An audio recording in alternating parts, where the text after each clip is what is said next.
Hello and welcome.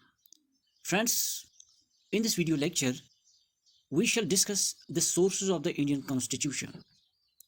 Our Constitution came into force on 26th November 1949 and our Constitution has been adopted on 26th Jan 1950.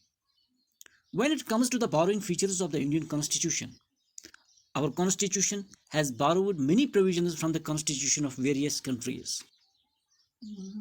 It has also borrowed many provisions from the Government of India Act 1935.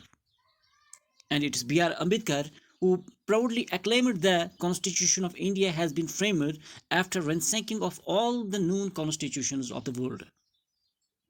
Friends, when it comes to the sources of the Indian Constitution, let's discuss. सबसे पहले हम government of India act 1935 से हमने जितने भी provisions बारो किए हैं उनको डिस्कस करेंगे. Friends, we borrowed from this act many provisions like federal scheme, office of the governor, public service commission, judiciary and emergency provisions. हमने गवर्नमेंट ऑफ इंडिया एक्ट 1935 से फेडरल स्कीम को बारो किया है. हमारे पास जो ऑफिस ऑफ गवर्नर है, ये ऑफिस ऑफ गवर्नर इसी प्रोविजन से आया है, इसी गवर्नमेंट ऑफ इंडिया एक्ट 1935 से आया है. हमारे पास जो पब्लिक सर्विस कमीशन काम कर रही है, ये भी हमने इसी एक्ट से बारो किया है. हमारे पास जो जुडिशरी प्रोविजंस है, ये भी हमने गवर्नमेंट ऑफ इंडिया एक्ट 1935 से बारो किया है और इमरजेंसी प्रोविजंस भी हमने इसी एक्ट से बारो किए हैं. फ्रेंड्स, उसके बाद अगर हम ब्रिटिश कॉन्स्टिट्यूशन की बात करेंगे, चाहे हमारे पास पार्लियामेंट्री गवर्नमेंट है, चाहे रूल ऑफ लॉ है, चाहे लेजिस्लेटिव प्रोसीजर है, लॉ मेकिंग प्रोसेस है, चाहे सिंगल सिटीजनशिप है, क्योंकि हमारे कॉन्स्टिट्यूशन में अगर फेडरल सिस्टम है still there is single citizenship. तो ये सारे कॉन्सेप्ट जो है, सारे प्रोविजन जो है, ये हमने ब्रिटिश कॉन्स्टिट्यूशन से बारो किए. इसके अलावा हमारे पास रिट्स है, हमारे पास बाई कैमरलिज्म है, means there are the two houses of the parliament like Lok Sabha and Rajya Sabha. So when it comes to the US Constitution, we have fundamental rights, we have independence of judiciary, we have judicial review, we have impeachment of the president, we have removal of the Supreme Court and High Court judges, we have the post of vice president. All these provisions have been borrowed from the US Constitution. Friends, उसके बाद अगर हम Irish constitution की बात करेंगे, हमने राज्यसभा में कुछ मेंबर्स को नॉमिनेट करना होता है. ये जो nomination of members to Rajya Sabha, ये हमने आयरिश कॉन्स्टिट्यूशन से बारो किया है. हमारे पास directive principles of state policy, ये भी हमने आयरिश कॉन्स्टिट्यूशन से बारो किया है. हमारे पास method of the election of the president, यानी कि जिस मेथड से प्रेसिडेंट का इलेक्शन होता है, ये चीज़ भी हमने इरिश कॉन्स्टिट्यूशन से बारो किया है. तो कनाडा की बात करेंगे, अगर हम देखेंगे इंडिया का जो सेंटर है ये स्ट्रॉन्ग है ना. अगर हम स्टेटस की बात करेंगे, स्टेटस सेंटर से काफ़ी वीक है.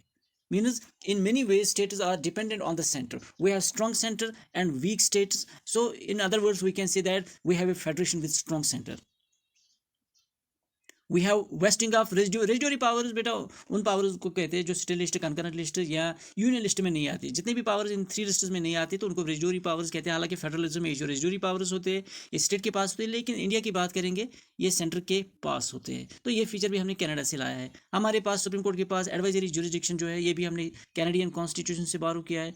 जो स्टेट गवर्नर्स को अपॉइंट किया जाता है सेंटर की तरफ से, ये प्रोविजन भी हमने कनाडा से बारो किया है.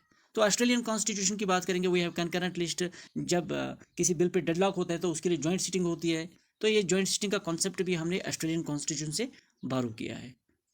तो उसके बाद वीमियर कॉन्स्टिट्यूशन जर्मनी की बात करेंगे. फंडामेंटल राइट जो सस्पेंड होती है इमरजेंसी के वक्त पर, तो ये जो suspension of fundamental rights during emergency है, ये प्रोविजन भी हमने जर्मनी से लिया है. तो उसके बाद यूएसएसआर की बात करेंगे हम. यूएसएसआर से हमने फंडामेंटल ड्यूटीज़ का कंसेप्ट लाया है, ideal of justice, socio economic political, जो हमारे प्रेम्बल में, ये भी हमने यूएसएसआर से लाया है. तो उसके बाद फ्रेंच कॉन्स्टिट्यूशन की बात करेंगे. We have liberty, equality, fraternity, जो वर्ड्स हमारे प्रेम्बल में है. We have the concept of republic. तो ये चीज़ें भी हमने कहाँ से लाए हैं? ये चीज़ें भी हमने फ्रेंच कॉन्स्टिट्यूशन से लाए हैं. तो उसके बाद साउथ अफ्रीकन कॉन्स्टिट्यूशन की बात करेंगे. अमेंडमेंट करने का जो प्रोसीजर है, ये प्रोसीजर हमने साउथ अफ्रीका से लाया है. राज्यसभा के मेंबर्स का जो इलेक्शन होता है, मेथड ऑफ इलेक्शन, ये हमने साउथ अफ्रीकन कॉन्स्टिट्यूशन से बारो किया है. ठीक है. तो उसके अलावा जो जापानीज कॉन्स्टिट्यूशन है, हमारे पास 2 चीज़ें हैं. एक होता है ड्यू प्रोसेस ऑफ लॉ और दूसरा होता है प्रोसीजर एस्टेब्लिश्ड बाय लॉ. ये जो प्रोसीजर एस्टेब्लिश्ड बाय लॉ है, ये हमने जापानीज कॉन्स्टिट्यूशन से बारो किया. फ्रेंड्स, अगर आपको ये वीडियो पसंद आया है, then please like, subscribe and share my video. Thank you very much.